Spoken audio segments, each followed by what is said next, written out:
तालीफात online book store. मकालात हकीम उम्मत मुजद्दिदुल मिल्लत हज़रत मौलाना मोहम्मद अशरफ अली थानवी रहमतुल्लाहि अलैह। मलफूज का उन्वान है कि दुनियावी मामलात में दखल न देना।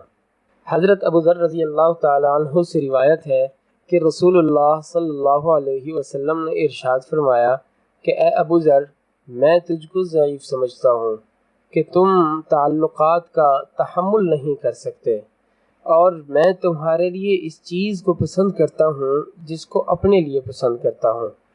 बस जो कुछ मैं कहूँगा खैर ख्वाही से कहूँगा। सो मैं तुमको दो बातें कहता हूँ कि कभी भी दो शख्सों पर उनके किसी मामले के लिए फैसल बनकर हुक्म मत चलाना, यानी किसी के मामले का फ़ैसला मत करना।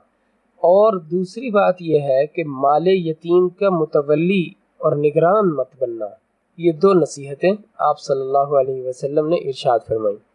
हज़रत इस पर फ़ायदा लिखते हैं कि अक्सर सूफियाए किराम की आदत होती है कि दुनियावी मामलात में दखल नहीं देते, जिस पर ज़ाहिर बीन तान करते हैं कि इन लोगों की ज़ात से किसी को नफ़ा नहीं पहुँचता।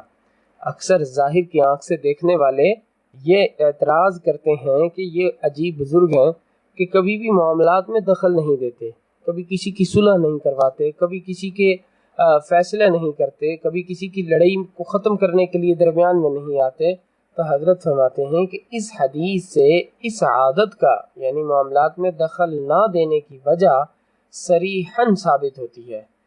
और राज इसमें यह है कि नफ़ा पहुँचना बेशक खैर है, मगर अक्सर औक़ात बाज़ के लिए ये नफ़ा पहुँचाना सबब हो जाता है शर में वाक़ होने का।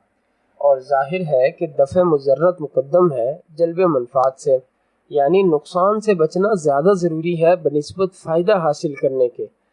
तो इस हदीस में बतलाया गया है।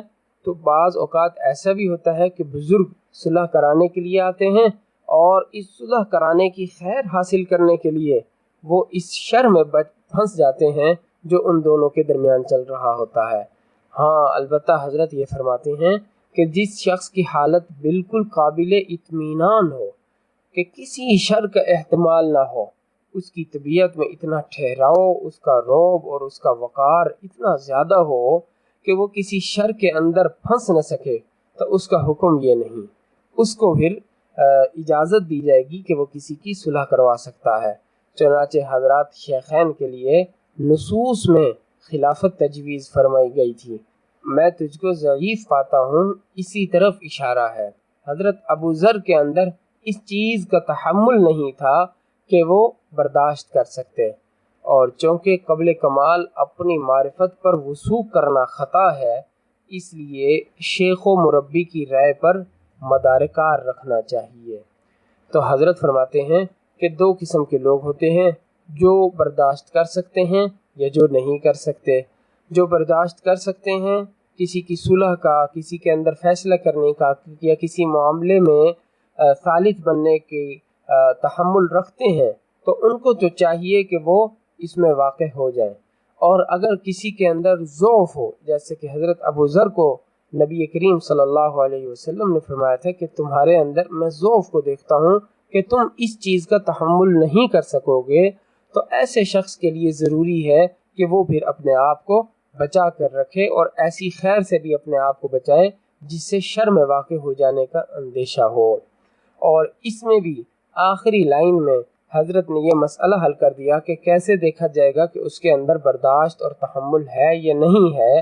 तो उसका जवाब ये इरशाद फरमाया कि शेख व मुरब्बी की राय पर मदार कार रखना चाहिए, अपने काम का मदार शेख पर रखना चाहिए, कि उनसे पूछ लेना चाहिए कि आया मेरे अंदर ये सलाहियत है या नहीं है।